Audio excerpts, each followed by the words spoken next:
Começaram? Então vamos aí, nós estamos encerrando a última aula, capítulo 5, simbologia do Espírito Santo. Lindo, maravilhoso, Espírito Santo. Tipologia e simbologia bíblica é umas coisas necessárias para a gente estar lendo, fazendo estudo, entendendo a Bíblia, compreendendo os contextos bíblicos, né? Contexto histórico. A gente depende muito desse conhecimento simbólico aqui e a tipologia também. Aí nós vamos ver, né, quais são, né, a simbologia do Espírito Santo na Bíblia, quando aparecem palavras que está, né, deixando claro para nós aqui que são obras do Espírito Santo. Primeira coisa, água. O Espírito Santo de Deus, a água, quando aparece água, lógico que não é todos os contextos, que às vezes a água vai ser literal, né? Mas quando aparece água no sentido simbólico, é o sentido do Espírito Santo de Deus. A ciência diz que nosso corpo humano tem cerca de 70% de água.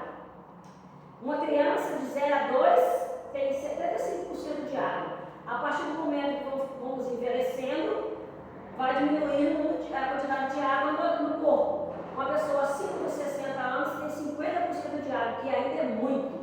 Ou seja, 70% de água no nosso corpo é muita água.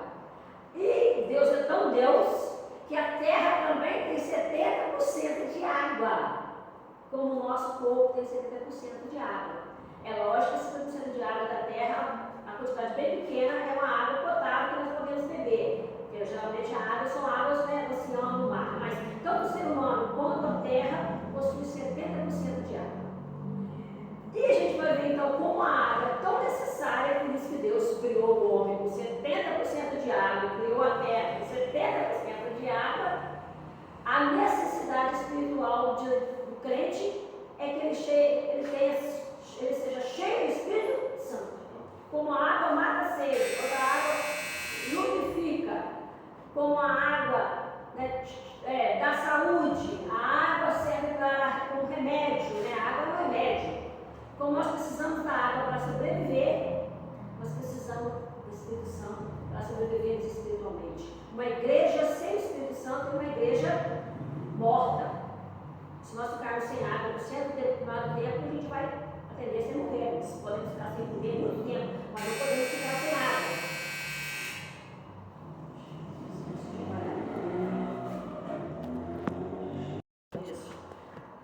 E uma das funções principais da água é limpar.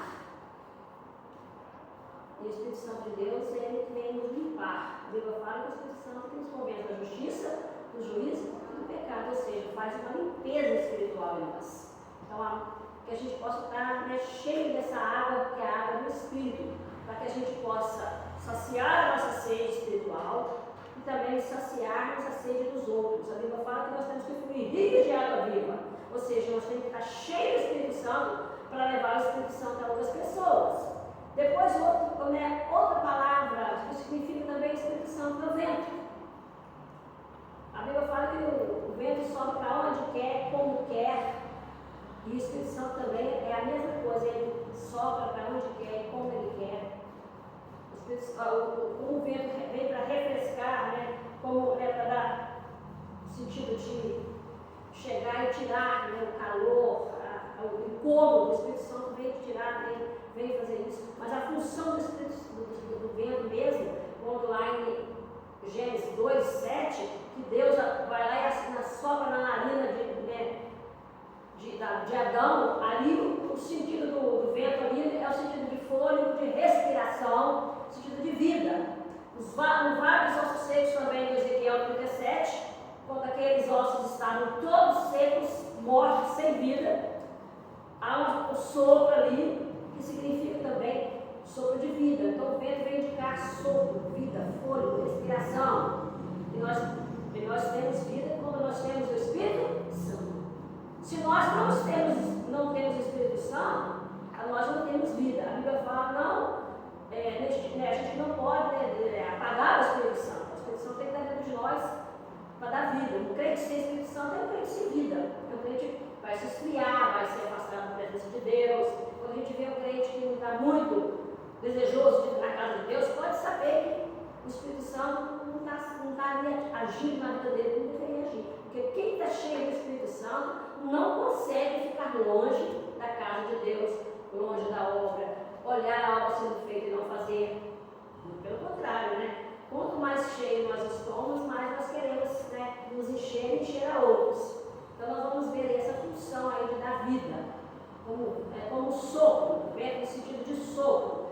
E fôlego deu vida a Adão e deu vida aos ossos secos do vale, os ossos secos de Ezequiel. É a mesma coisa que o Espírito Santo faz hoje com a igreja, na vida da igreja. A igreja cheia do Espírito Santo é a igreja avivada. Só pode vir o avivamento de uma igreja quando a igreja está cheia do Espírito Santo. Quando o povo de Deus busca o Espírito Santo, aí o avivamento vem. Todas as vezes que o avivamento chegou numa igreja, da Coreia do Sul, por exemplo, quando o avivamento veio, é porque o povo começou a orar, e o Espírito Santo encheu a igreja, encheu o povo. Eu sou a igreja, eu preciso de me encher, você precisa se encher, você precisa se encher. Quando nós procuramos nos encher, nós vamos encher a outras pessoas, o Espírito Santo vai começar a encher a igreja vai avivar. Uma igreja que está com dificuldade de ter desejo de estar, a presença minúscula da igreja, pode saber que o Espírito Santo está querendo fazer um movimento ali dentro, querendo dar fogo da vida da igreja. Uma igreja sem Espírito Santo é uma igreja morta, porque a vida vem do Espírito, do vento, do Espírito Santo de Deus. Depois fogo, aí Deus, a gente fala assim, Deus é amor, mas Hebreus 12:29 vai dizer que Deus é um fogo consumidor. O mesmo Deus de amor é um Deus fogo consumidor, porque o fogo ele só serve para aquecer, para iluminar o que aconteceu com o povo de Israel no deserto, a nuvem de fogo, abriu o caminho para eles, mostrava para eles a direção, aquecia na hora do frio, porque a gente está aqui no deserto frio, é imenso. Mas a gente sabe que o fogo também, o que ele faz com o ouro? Ele purifica o ouro. O fogo então vem para trazer poder, para purificar, para trazer potência espiritual. Quando o fogo chega, é evidente que vem também o juízo de Deus. O pecado vai ser consumido, Deus traz o fogo para queimar o nosso pecado. E aí a Bíblia vai falar que são batizados com o Espírito e com fogo. Então, um batismo onde vem o batismo do Espírito Santo, com os dons espirituais, o batismo com o Espírito Santo para trazer poder, para estarmos pregando a palavra, e o batismo com fogo para fazer sentir mais cheio de poder. Língua de fogo, como de fogo, não é língua, como de fogo foi distribuída no Pentecoste, para trazer o quê? Poder, dinamismo àqueles que iriam evangelizar. Então o fogo aí com o objetivo de trazer juízo, para queimar os pecados, também com o objetivo de trazer também poder, unção, limpeza, purificação. A gente vai ser purificado pelo Espírito Santo de Deus, e uma das funções dele é fogo. Então que a gente quando vê uma pessoa muito ativa na igreja, e fala assim, fulano é cheio do fogo, é cheio do poder de Deus. Depois outra função do Espírito Santo, que é muito conhecida, é da pomba. A pomba, a gente olha o animal pomba hoje, tem um sentido meio pejorativo.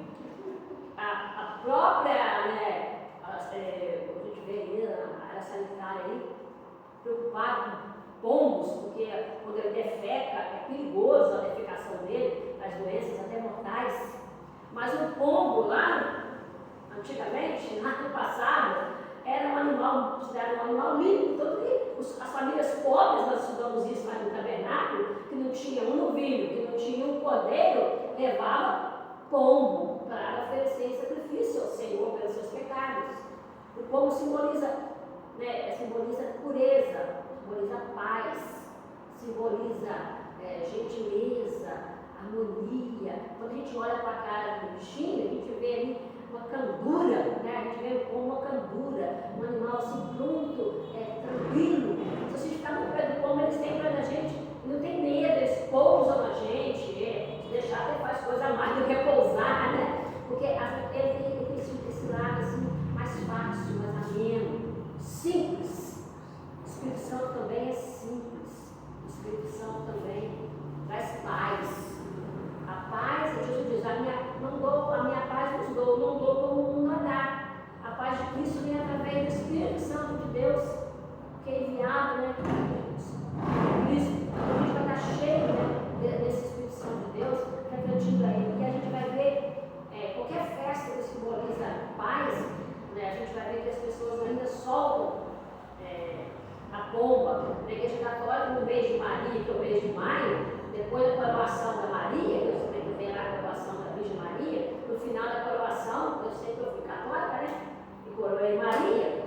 final da declaração, solta o pombo simbolizando paz. Simbolizando que ali, a partir daquele momento, a paz vai reinar ali naquele lugar. É uma simbologia do Espírito Santo. Lógico que eles entendem de uma maneira meio idólatra, mas que a função da pomba na Bíblia é exatamente essa: simbolizar o Espírito Santo de Deus. Aí depois a outra, coisa que é muito conhecida, que a gente viu aí, falando muito sobre isso, principalmente lá no tabernáculo, no candeeiro lá, que é o azeite. O azeite tem funções, 1000. No Velho Testamento, no povo hebreu, no povo de Israel, o azeite era alimento, o azeite era remédio, o azeite puro, o mais puro de todos, o azeite, que é o azeite extra virgem, é para a unção do rei e do sacerdote. Era para colocar no candelabro, para ficar lá no tabernáculo aceso dia e noite sem parar. Era para ferimentos e era para fazer pães e tudo mais. Então o azeite aí é uma função de terapêutica mesmo. A função do azeite era terapêutica, de iluminar, também como ele servia para a lâmpada, era para iluminação, era para a saúde. Assim o Espírito Santo de Deus tem essa mesma funcionalidade para nós. E as mulheres hebreias, até hoje, elas têm um cuidado muito grande com o cabelo e o corpo. Elas passavam azeite no corpo para a pele, não tinha boticário, nem natura, nem outra. Passavam azeite no corpo e nos cabelos para embelezar, para hidratar o cabelo, hidratar a pele. Ou seja, o povo europeu, principalmente o povo português, eles usam azeite de maneira assim muito extraordinária, eles botam azeite em tudo, qualquer salada. Para o final do ano, então, que vem a época do bacalhau, eles nadam o bacalhau no azeite, porque o sabor que dá, a beleza, o sabor, o brilho que também traz. Porque o azeite é tão necessário para o povo hebreu, quanto é tão necessário para a igreja hoje, que é o Espírito Santo de Deus. E as igrejas pentecostais ainda usam azeite na hora de ungir o enfermo. Isso não é rotina em todas as igrejas. As igrejas tradicionais, por exemplo, a presbiteriana, a batista, a congregacional, a metodista, elas não são de usar o azeite literal, porque elas entendem que o azeite é uma simbologia e que o presbítero ora e unge com azeite, como também Tiago, eles entendem que isso agora passou a ser uma coisa simbólica, porque na verdade o que vai curar o doente não é mesmo o azeite, o que vai curar o doente é a oração. Mas os pentecostais, assembleanos principalmente, nós temos a minha igreja, o bebê, tem um enfermo lá na frente para orar. O que o pentecostal faz? Vê lá onde a adoecia da pessoa, você pode colocar a mão lá, coloca o azeite, se não bota na cabeça, e faz a oração. Ou seja, no sentido de cura, de enfermidades. Enfim, e as autoridades da época eram a barba de Arão, era azeite, ele foi hidratado literalmente com azeite. Então, é essa a função hoje do Espírito Santo, a gente se encher do azeite. As lamparinas, as nossas lamparinas, sejam cheias do Espírito Santo de Deus, para a gente iluminar. Como Jesus está no centro do candelabro e vai iluminar todos nós como representantes do povo de Deus, que a gente seja cheio do Espírito Santo. E no final aí é o selo. Não existe como a massa ser propriedade exclusiva de Deus se não for com o selo do Espírito Santo de Deus. Todas as cartas, qualquer coisa que o rei fosse enviar, tinha o selo do rei. Aonde chegasse, qual fosse o destinatário, já sabia de quem era o selo. Era um anel, ali com o emblema, com o brasão, com o emblema do rei, ali pronto, aquilo ali era. Já sabia de quem era, propriedade, não podia ser violada. Até hoje é proibido violar uma correspondência. Isso aí, só a pessoa abriu uma correspondência do outro, já foi tempo que se dava até processo. E nós, a Bíblia fala que nós somos selados pelo Espírito Santo de Deus. Então eu sou propriedade exclusiva de Deus, porque um dia eu me converti, o Espírito Santo de Deus entrou em mim, estou selada. Isso me traz uma segurança. Aí dá uma referência 1 de Pedro 1,9, mas não é 1,9 não. É 1 de Pedro 2,9. Conserta esse 1 e bota o 2, tá? Onde vai falar que nós somos propriedade exclusiva de Deus, raça eleita. Nós somos selados pelo Espírito Santo de Deus. E isso vai fazer com que nós sejamos protegidos e o diabo não pode tocar em nós. Porque quando o diabo olha para mim e para você, ele vê que nós temos um selo do Espírito Santo de Deus. Então ele não pode nos tocar. Nós somos propriedade de Deus. Isso é uma segurança para nós, que a gente possa estar entendendo isso aí, né? E vamos ver isso aí também, lá na hora que a gente for falar sobre o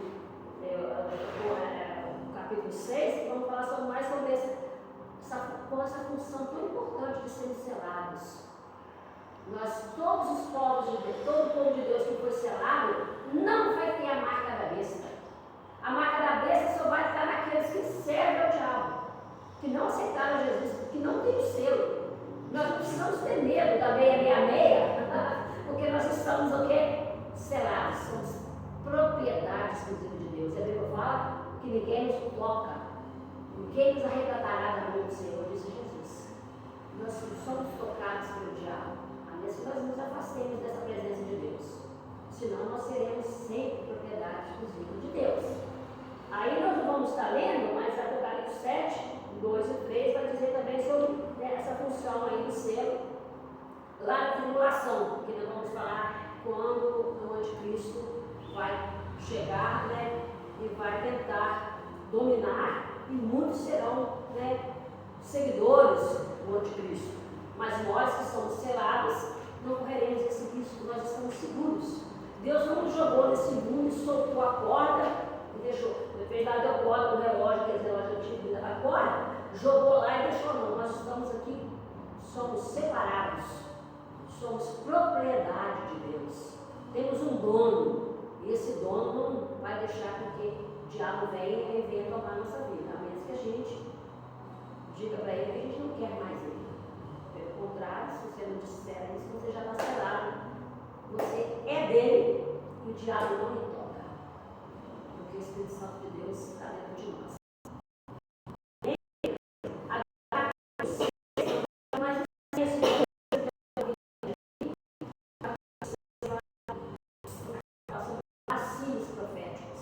Vai falar, o capítulo 6 está escancarado aí no livro de Apocalipse. E um pouco lê também do livro de Ezequiel e Daniel, porque não tem como ler Apocalipse se não ler Daniel, porque Daniel é o Apocalipse do Velho Testamento. Então, quando nós estivermos lendo Apocalipse, nós temos que ler junto Daniel, porque muitas coisas que Daniel falou lá vai ser falado de novo em Apocalipse. Então, a gente tem que ler Apocalipse junto com Daniel. Não tem como nós lermos um e não lermos o outro, porque a função dos dois é falar de coisas futuras, de coisas que aconteceram, que estão acontecendo, mas principalmente de coisas que vão acontecer. Então, o livro de Daniel tem muita simbologia, o livro de Apocalipse é repleto de simbologia. E às vezes a gente quer ler o livro de Apocalipse de maneira literal, não dá para ser literal. A gente vai ver muito sobre números, a gente já falou sobre números na Bíblia, tem função muito grande para o hebreu. Mas o número sempre significa alguma coisa, não tem que ser literal, principalmente no Apocalipse. Os números que aparecem lá não podem ser encarados como literais. Porque há algumas correntes que, por exemplo, 144, há correntes que assumem aquilo ali como fosse literal. Né? E a gente não vai ver isso aí, porque a luz da palavra não nos dá respaldo para acharmos que são 144 mil só, né? Porque aí também dá praticamente. Fechou. Ninguém mais será salvo, né? Então a gente vai estar vendo isso aí. Aí vamos ver os 10 chifres. O que são chifres na Bíblia? A palavra chifre significa poder. Todas as vezes que nós vemos a palavra chifre, se não for o chifre literal, é chifre no sentido de poder. Se são 10 chifres, está dizendo que são 10 povos, 10 reinos poderosos. Porque essa visão dos 10 chifres, quem teve foi Daniel. E nós não podemos esquecer do contexto que Daniel teve essa revelação. Deus mostrou para Daniel isso. Era o contexto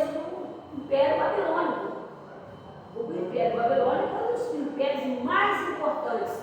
Há quem diga que não teve nenhum império, nem romano, que teve tanta importância, né? Que foi tão poderoso como o Império Babilônico. Então, quando ele vai falar aqui do animal com 10 chifres, ele vai falar sobre o quarto animal. Aí, quando fala o quarto animal, aí já vai estar apontando para o Apocalipse, que a Bíblia vai falar do quarto animal lá, apresentando aí o quarto império, o Império Romano, que é um império muito poderoso e que, principalmente na era cristã, o Império Romano foi um império que, né, massacrou, todo o sentido da palavra, o povo hebreu, o povo judeu. Mas no sentido aqui dos 10 chifres aqui que Daniel está falando, que vai apontar para o futuro, são 10 reis importantíssimos, 10 poderes. Era o sentido do poder de governo, poder material, ou seja, o governo terreno, e uma potência militar muito grande. Nada mais é do que vai aparecer no final dos tempos o anticristo, ou a besta, que o anticristo e besta são a mesma coisa. E o anticristo, que é a besta, que é a figura de um homem, a Bíblia fala, deixa claro que o anticristo vai ser um homem. A maioria dos teólogos, os mais capacitados, né, os mais respeitados, entendem que esse homem será não um líder religioso, será um líder político. E esse líder político vai ter 10 nações ou 10 aglomerados que vai estar junto com ele. Esse homem, esse líder, vai ter um poder tremendo e vai conseguir que muitos se voltem para ele e creem no seu discurso, naquilo que ele vai pregar, naquilo que ele vai falar. E muitas nações e muitos povos vão estar com ele. Porque todos os 10 chifres aí significa que vai ser uma junção de reis ou de presidentes, hoje para nós, está falando de reino lá no tempo, que era o tempo, né, que era esse contexto. Nós estamos falando de João, que escreveu Apocalipse, ele estava na época de Roma, ele estava diante de reis, de imperadores. Então o contexto histórico dele é esse, então ele vai ver a luz do contexto histórico dele. E ele era judeu, então a luz do contexto histórico é a visão judaica. Mas hoje será como se fosse 10 nações poderosas, uma Rússia da vida, né, gente? Uma Rússia da vida, que faz tremer os Estados Unidos, que ela não faz mais, né? Que a Rússia faz tremer os Estados Unidos, né? Que é a maior potência da atualidade. China, que está partindo para essa mesma potência, e nós vamos ver então que esses 10 chifres aí serão 10 nações, ou, né, no caso, 10 representantes dessas nações que vão estar junto aí, um poder bélico muito grande, um poder militar muito grande e um poder de governo muito grande.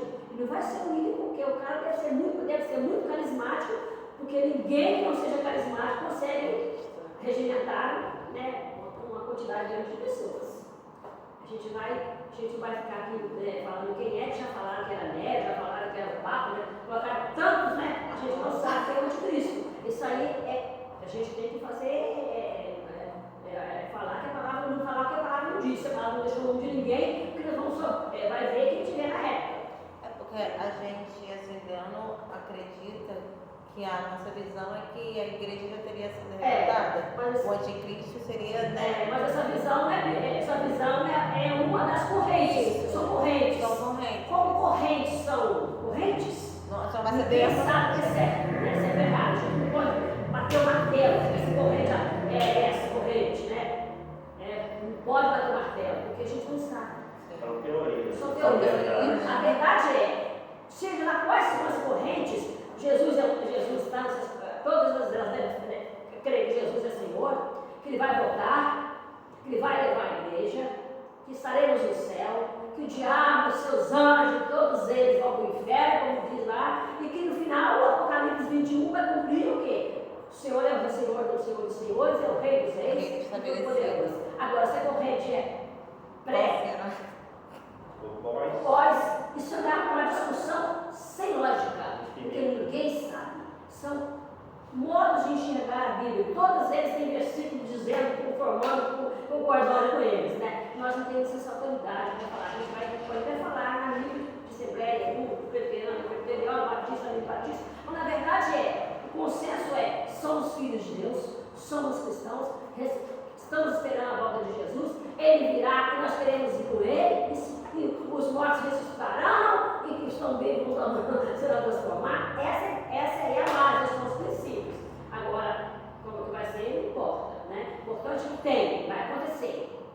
Qual o tempo, antes, depois, na hora, junto, antes, está acontecendo, vai acontecer? A gente só sabe que vai funcionar, porque tudo que a Bíblia fala, todas as promessas de Deus, há um sim. Deus prometeu, o plano de Deus vai se cumprir. Começou lá no Gênesis, vai se cumprir lá em Apocalipse. O Apocalipse é o fechamento de toda a história. Deus já tem a história toda pronta, Ele já sabe o início, o meio e o fim. Nós só temos que obedecer. Aí os 2 chifres simbolizam, enquanto que os 10 chifres vai simbolizar o governo material, os 2 chifres vai simbolizar o governo espiritual, que sempre vai haver o governo material e o governo espiritual. E a gente não vai entrar nesse consenso aí, como que vai ser esse governo espiritual. O importante é que a gente tem todo, seja ele qual for, é besta, é anticristo, é diabo, é Satanás, é demônio por trás disso tudo. A gente tem que estar preparado aí